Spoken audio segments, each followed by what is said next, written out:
My entitled family tried to steal my home after kicking me out of theirs, but little did they know I was ready to fight for what's mine. I'm a single man in my early 30s. I've got a brother who's 29, and he's already got 4 kids now. He had his first at 22, and the second followed a year later, then the third 2 years after that, and the fourth is the most recently born a couple months ago. His wife, Mysil, and I do not get along, as she always likes to try and get a rise out of me by acting superior, then turns into an extreme self-victimizing drama queen if I retaliated against her in any way. She can cry in an instant and can put on an extremely convincing show to get sympathy from just about anyone. My parents and brother absolutely adore her, even though they know exactly how she really is and just don't care. She's very good looking, I'll give her that, but she's so awful that I could never be attracted to her. She also refuses to get any sort of job, even though she has a college degree, and my mother willingly helps with the kids all day. So their finances are entirely dependent on my brother. This also means they can't afford to live anywhere but my parents' house. And privacy is a bit of an issue with all of them under one roof in a 3-bedroom house that was built in the 60s. Growing up, my younger brother was also the obvious favorite. We're 3 years apart in age, but he developed a superiority complex because I was badly punished if I retaliated against his antics in any way back then. It was obvious my parents cared for him a lot more because he got the lion's share of everything, unless people called them out on it, which did happen a fair bit by other members of the family, which is why my parents packed us all up and moved us about 150 miles away from them, so they generally would only see us on holidays since it was a 3-hour drive. My brother got physically abusive towards me on a number of occasions, flirted relentlessly with my first girlfriend to the point she broke up with me and laughed at any misfortune I had, and my parents just told me to it up whenever I was upset about it. I only got equal treatment when my parents wanted to keep up appearances. I admit it was rather funny to see the looks on their faces whenever they had to treat me equal to my brother on birthdays and Christmas because other people were present. We had relatives that were very nosy and loved gossiping drama, so my parents did their best to hide what was really going on and threatened to take all my stuff away if I didn't keep my mouth shut. If anything, it just made my parents celebrate more when I turned 18 and moved out because it meant they no longer had to provide for me. I wasn't even done with high school yet when I moved out, but couch surfing was far better than living with them. I was in low contact ever since leaving home. They didn't even show up for my high school graduation, but I really didn't care. From that point on, I would usually only see my parents and brother on holidays like the rest of the family. The start of the 2020 pandemic was not kind to me. I lost my job and couldn't renew the lease on my condo because my roommate also lost his job, and neither of us could afford the place on unemployment money. It was a rented 2-bedroom condo that I really loved. As the lease was ending,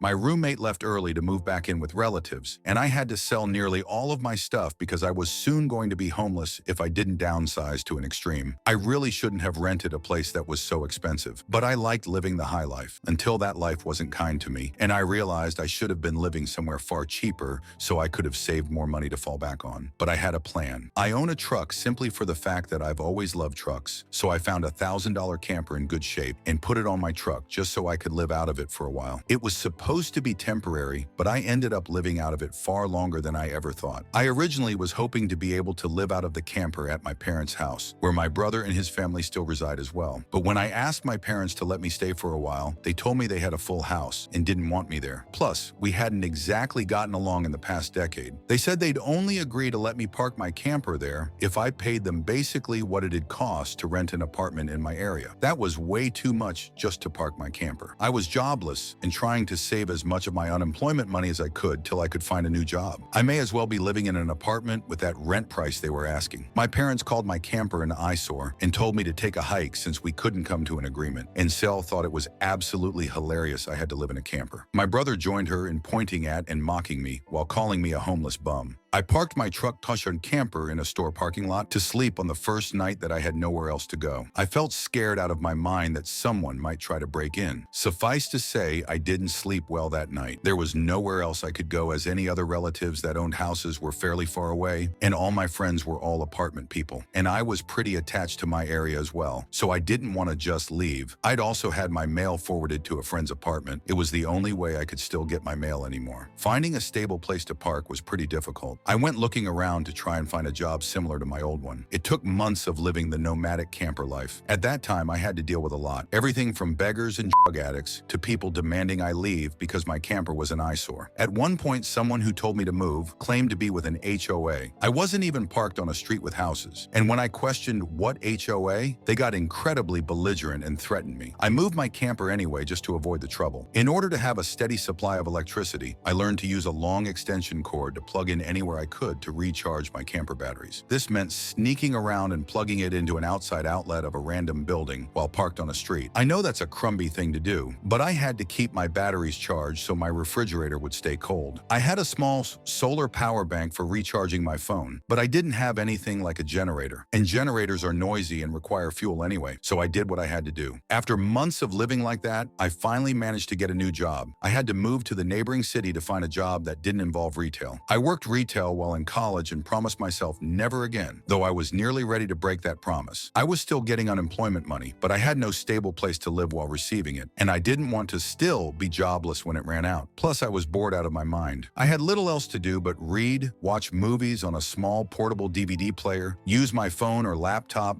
and keep note of where I could park and what local public bathrooms I could use. I kind of envy that the Japanese have public bathhouses. We could really use stuff like that over here. When I finally landed a new job, I practically lived in the back lot of the building, by the warehouse in old employee parking spaces. Literally no one else seemed to bother using because they were so far in the back that the area was borderline forgotten. My boss, company owner, actually liked this arrangement because I was willingly available to take any shift I could get, so long as I had enough sleep. He even let me take the camper off my truck and set it up in one of the spaces so I could drive around without it. Not exactly sure if this was legal, but no one bothered us about it. The entire time I lived back there, I didn't have to deal with many trespassers. There were a few, but the security guards escorted them out. I was pretty much on call almost all the time when they needed me and was working virtually every day of the week. My boss let me plug my camper into the building for power and water, and I paid a small amount of rent by working for free on Sundays when no one else was in the office but the janitor and security guard. Beyond that, I usually had to shower at a friend's apartment or at my local gym, as the camper didn't have a shower in it and only a portable toilet. And I didn't want to fill it because emptying it is a nasty chore. So I used other bathrooms as often as I could. I had a key to the warehouse and could go in to use the bathroom there at any hour. I was even on a first-name basis with the night security guard. He's since become one of my closest friends. The camper was easy to heat in the winter with a small electric heater. Summers were not fun though. The camper didn't have AC, so I had to get a used portable air conditioner just to make it bearable. I made a lot of overtime pay and hands-on learned some new skills from other employees. Eventually, midway into this year, I landed a better position in the company as a supervisor and started making a better salary than my old job. That's when I decided I wanted a house. The scare I'd gotten from losing my condo made me realize I needed something much more stable for the long term. I looked around for something close to my work and just 2 miles away found a 3-bedroom manufactured home on a small property. But I managed to get it for $10,000, less than the asking price somehow. I used nearly my entire savings for a down payment and got approved for a home loan. I finally didn't have to live in a camper anymore. There was enough space for me to back my truck in behind the house to take the camper off to set it up in the backyard. So I put it there as its own little building, just in case I want to use it again. When I was fully settled in the house, I was dumb enough to brag about it on my book of faces. My family saw the post, and that's where the really starts. After a few weeks, my parents and brother, along with his family, came to visit completely unannounced to have a tour of my home. I didn't even give them my address, so how they found out where I live, I still don't know. None of my friends have fessed up, and no prior family members visited me before that, so I wonder if they stalked me at work and followed me home or something. It really wouldn't surprise me. Once I opened the door, they practically all shoved their way in like rambunctious tourists. Then they just started making themselves at home. They all kept poking around, and SIL had this creepy smirk that she was repeatedly flashing me, and it was only later that I figured out why. And it made me madder than a bull on steroids that just got stung by a hornet. My parents were constantly talking about how I've got so much extra space now, and it's too much for someone like me who has no wife or kids. Sure, not now, but maybe someday. And my brother kept remarking about how there was more space than our parents' house, and my house was closer to his job too. Red flags all around, I know. Eventually, my brother asked me to speak privately. Everyone else suddenly left the room and piled out onto onto the front porch. That's what finally made me realize they'd planned something. My brother, let's call him Dan for the sake of simplicity, said the house was too much for me alone, and I should let him move in with his family because his wife is pregnant with kid number 4, and my house is much closer to his job. He pointed out that I already have the camper, so I could just live in that outside while they live in the main house. And I'd like to point out that Dan never once spoke of offering rent. Mind you, he's got a good job. He also started talking about how there would be changes, and even curfews, and that I couldn't just walk in at any time without prior notice. If it weren't my brother, I'd think the person I was talking to had lost their mind. But Dan lost his marbles long ago, thanks to our parents treating him like he was the center of the world. I tried to speak, but he kept talking over me as if I had no say in the matter. There was no way in hell I'd rent my house or parts of my house to him. Other people maybe, just so I can pay the mortgage off more easily, but certainly not him or his nasty wife. I've heard of this exact kind of situation in videos online many times, and never once did I think I'd actually live it because I thought it so ludicrous. But my parents, brother and SIL, do all fit the bill for a bunch of narcissistic entitled crazies. So I picked up my phone and set it to start recording, then just held on to it. Dan didn't even seem to care or notice that I'd done this, and just sat there with his arms waving around while talking about all the reasons why he needed my house. Then went from saying that to acting like it was a done deal and trying to reach out his hand to shake mine. That's when I finally showed my backbone and said, "Hell no." And I said it loud enough that Dan stumbled backward for a second. I'd rarely ever raised my voice to him on that level because I was punished by our parents whenever I did. But this was my house, not theirs. My spine can be as shiny as it wants here. I stood up and then told him that my house was not up for grabs, and acting like I'll let him move in just because they want it won't make it happen. I bought my house for me, and it's not my fault he keeps having more kids and has to keep living with our parents because he can't afford to move out. Dan got as physically close to me as he could without actually touching me and said that I didn't deserve the house, and he needed a better place for his family to live. I laughed back in his face and said that was total bull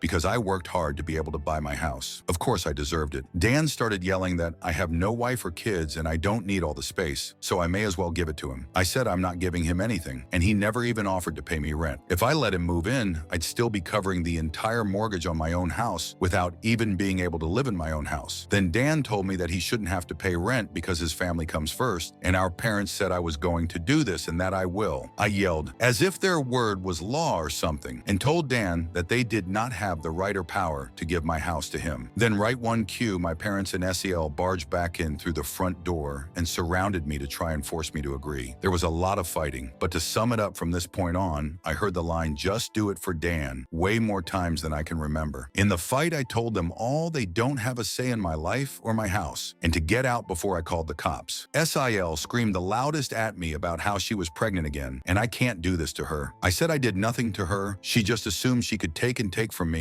like I would just allow it. I had no obligation to her or her family. Then I called her a stuck-up bitch who never had any respect for me, so I don't care what she thinks or how many kids she has. I have no sympathy for her. She won't be living in my house. Well, that made her angry enough to attack me. She got in one good hit on my face and tried to do more, but my brother held her back, kicking and screaming. She kept demanding he let her go so she could scratch my eyes out. The phone I was holding recorded pretty much everything, so I held it up and said I was going to call the police if they didn't leave right away. My parents told Dan they were leaving. Then my mother said that I had a week to come to my senses. I told her I won't be, and to not come back. Then I told Sil that my phone recorded everything, and if she tries anything, I'll press charges for assault. She screamed at me and then stormed out loudly crying with her face in her hands. My mother was the last one out the door and said that I better do this for Dan and Sil. I responded by telling her I won't be. TLDR. Family raised my younger brother as the golden child, so I made my own way in life. Then I lost everything, and they wouldn't help me when I needed them the most. I ended up living in a camper for years until I got back on my feet and bought a house after some hardcore saving. Now my parents want my house because they want my brother and his family to be able to live there and make me live in the camper in the backyard. Brother acted like it was a done deal because our parents said so. I kicked them all out. As I stated in the first half of my post, many will find this unbelievable and long. Yes, I am aware there are similar sounding posts online already. I've seen a number of them now, but it's not like those posters have a monopoly on this sort of shit happening to them. If anything, I'm surprised this site hasn't been better weaponized against this sort of thing, since entitled people should be more afraid of getting outed here. But anyway, I do not blame anyone who calls bull.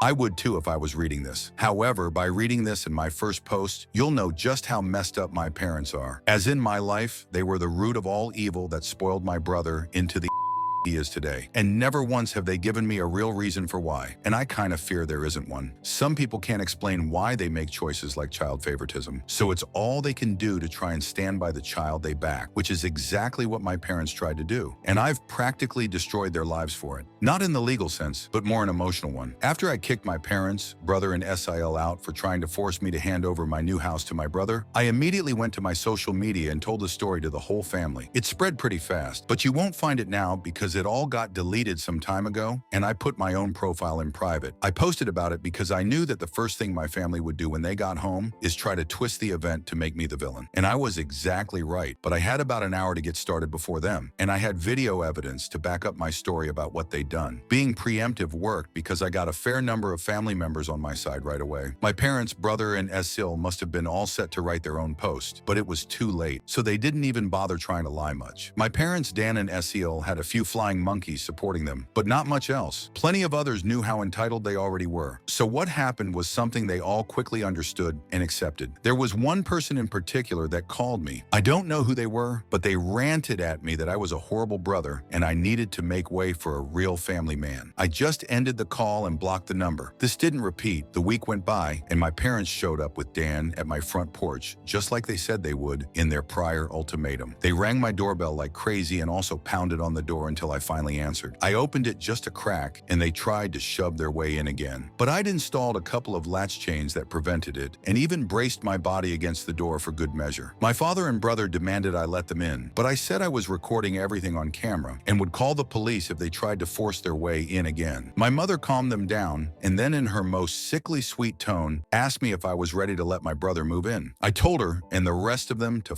off and never come back. My mother put on the crocodile tears and asked me why I can't just do this for Dan because he's my beloved brother. I laughed and then bluntly said I do not love him as a brother because he treated me like for years, and they only encouraged him to do so. They are terrible parents, and he is a terrible brother. Then told them to leave, or I'd be calling the police ASAP. They all left surprisingly easily, apart from my mother's loud crying and the others giving me dirty looks. One could say making them leave was suspiciously easy. I thought the whole mess was over, but I guess I should have taken them more seriously because they had other stupid plans. I came home later that week on Friday evening to find a moving truck and my brother's minivan parked in my driveway. It was Dan and his family there moving stuff in. He just waved to me with a eating grin when I saw him. I was furious and told him and the rest of his family to stop, but SIL smugly said to me that like it or not, they were moving in. And then in the most fake way, while tilting her head and puckering her lips, she said that it was okay because my mommy allowed it, and I should always listen to what my mommy tells me. I seethed with rage just hearing those words and looking at her smug face. So I locked myself in my truck to call the cops right away. When they realized what I was doing, SCL started pounding on my window and yelling at me to stop, and that I can't do this to her because she and Dan need the house. And she cried, "Why can't you just do this for Dan?" I responded with, Dan, it's my damn house, not his. Then she threatened to key the side of my truck unless I stopped calling the police, all of which the 911 operator heard thanks to the window being slightly open. I told Sil if she damaged my truck, I'd sue her, and she was smart enough to retreat. When the police arrived, Dan and Sil, along with their kids, had locked themselves in my house. I told cops what had happened, as well as showing them my new driver's license that had my current address on it. Then when we went to my front door, I saw that they'd changed the lock, and the old lock was laying on the porch with the center of it drilled out, and the drill they used was laying right next to it with a complete Harbor Freight drill bit set. Could they have been any more stupid leaving evidence out like that? I pointed out the broken lock and drill, then gave the police a rundown on all the events that happened prior. Well, I guess Dan called our parents over at some point after I arrived home because they showed up while I was talking to the cops. My parents immediately lied and started saying that I'd agreed to rent my house to my brother and his family. I said that was an easily provable lie one way or another. So Dan and Sil finally came out of my house with some papers in hand. They both looked super smug, like they'd somehow outsmarted me. They'd actually drawn up and printed out a fake rental agreement, but my signature was not on it. There was one, but it looked nothing like my handwriting. I don't think any of them have ever actually seen my signature, so that was incredibly stupid on their part. I told my parents and Dan that it was stupidly blatant fraud, and if the cops investigated, they'd easily figure that out, and I don't think going to jail and court would do them any good. It could even make Dan lose his job, which is his only means of providing for his family. I also said I would get a lawyer and sue for damages if anything of mine was lost, stolen, or broken. And I'd call CPS too for good measure. Dan went white and looked really scared when I said all that. But my mother got between us and doubled down about how I should just do this for Dan and live in the damn camper so they can finally have a family home to themselves. I yelled at her that if she thought it was such a good idea, she could do it for Dan herself and let Dan have her house to himself instead. The cops separated my mother from me, and I said I wanted them all out right now, or I'll press charges. I stated in a shout about how they drilled out my front door lock to break in. The lease papers were obvious fakes. They badly forged my signature, and I have recorded video of Sil attacking me. Those are felonies I could over their lives with if I wanted. And if they didn't leave, that's exactly what I'd do. The only reason I hadn't already was for the sake of Dan's kids, so they have one chance to get the out. The moment my parents heard that, I think it finally clicked that they could not force me to do it for Dan. My mother surrendered and said she'd put an end to this. Then she went over to Sil and spoke with her quietly for a minute while my father spoke to Dan. Sil instantly started loudly crying and ripping up the fake rental papers into tiny bits and tossing them like confetti, only to have an officer tell them to pick up the bits of paper or he'd cite them for littering. Both of the cops at this point had the "I don't get paid enough for this" looks on their faces. Dan had to start telling his kids to load their stuff back into the moving truck. The kids were all crying, and the eldest was sobbing that he won't get his own room now. Sil and Dan gathered their kids up to try and make one last pathetic attempt to guilt me with the sad family routine. You know, where they all gathered together in a sort of group hug while all facing one direction. I swear, I think they'd practiced it beforehand. All of the kids had the same pleading look with quivering mouths. Sil kept rubbing her pregnant belly and tilting her head to look like a sad puppy. And my brother just made the saddest face he possibly could and said, "Please don't do this. We need to be able to live here." But I didn't falter and told them to keep packing. All the kids in Sil turned the crying up to 11, and Dan yelled at me, "Are you satisfied with yourself? You've denied us a home because you're too selfish to share and help our family." I ended up laughing like a maniac and retorting that what he was trying to do was taking, not sharing, and no amount of crying will make me let his family move in because he's no brother of mine anymore. He's just an entitled prick who thinks he can take whatever he wants from me like when we were kids. Dan started F-bombing me until the cops told him to cool it or he'd be in cuffs regardless if I wanted to press charges. He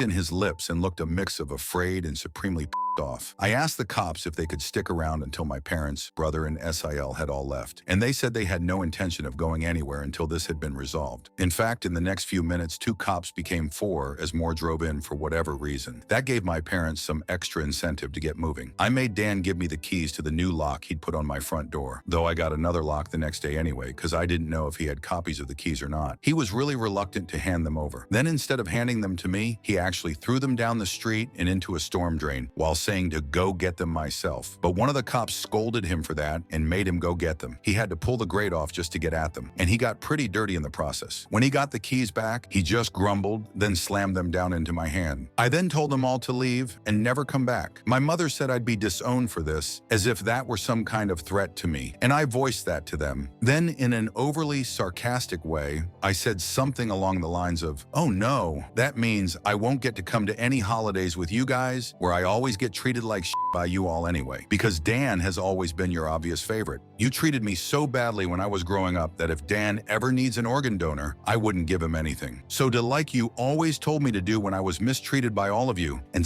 it up." My parents were floored after I said all of that, and the quartet of cops were looking pretty judgmental at them as well. I tell you, if you want to put nasty parents like mine on the spot, confront them in front of cops, because they'll likely not try anything really stupid then. My mother just started crying and walking away. My father just stood there looking like he wanted to hit me, and Dan just held his kids in defeat. Oh, and Sil was off having a tantrum in my front lawn. Soon enough, they all formed a line handing out boxes and got their stuff out of my house. Nothing had been unpacked yet, so it all was taken out pretty quickly. But while doing it, my mother kept saying it wasn't too late, and I could still do it for Dan several times. Each time trying to bargain more and more to try to make me change my mind. She said that Dan could pay me rent if I let them stay. And when that didn't work, she said I could move back in with them to let Dan rent my house so I wouldn't have to share the building. I told her to shut up and keep packing boxes because I don't want Dan or his family around. I don't want his money, and I certainly don't want to live with him or my parents ever again after the way they treated me when I was a kid. Making a deal with my parents would be like making a deal with the devil to me. SIL ended up having another tantrum after hearing that and threw a box down, then sat on the ground to have a pity party because she didn't want to go back to sharing a house with my parents. And she just sat looking angry, ponderous, sad there until everyone else was finished. She didn't even want to get up when it was time to leave. They finally got everything out of the house and into the truck. So before they left, I laid into my parents one last time about all of the shit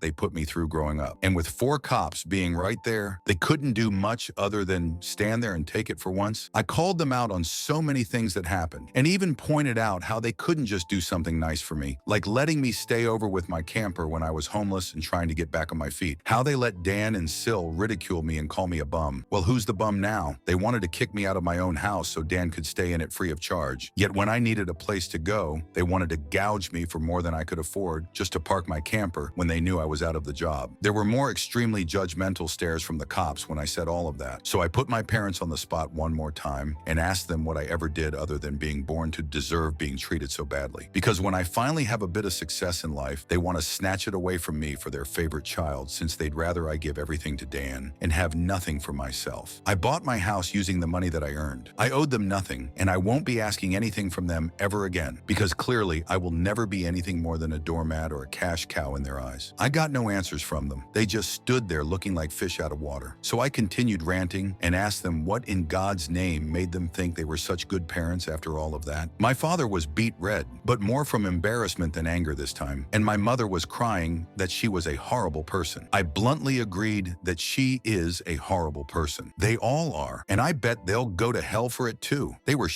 people, and they all knew it. But if I'd called them out on all this stuff in private instead of in public, they'd just get mad at me and still act like I'm in the wrong. They just kept up the denial for so long that it became a part of who they are. My mother buried her face in my father's jacket to cry, and my father looked more defeated than I've ever seen him. Dan and his family avoided me entirely as they finished putting everything back in the moving truck. I made sure nothing of mine was stolen. Not that I'd had a chance to get much furniture yet. I was lucky to even have a couch at that time. They all got back in their vehicles, and Sil just stood staring at me with malice until my brother finally got her to drive the minivan home. And as soon as they were all gone, I got back online again and spilled the beans on what happened. My parents were too embarrassed to even try and defend their actions this time, and while the family was somewhat split before this incident, it was now a landslide in my favor. Nearly all of the family has sided with me after this incident, and those who haven't simply aren't siding with anybody. No matter how much my parents previously tried the "we did it for Dan" line, no one listened anymore.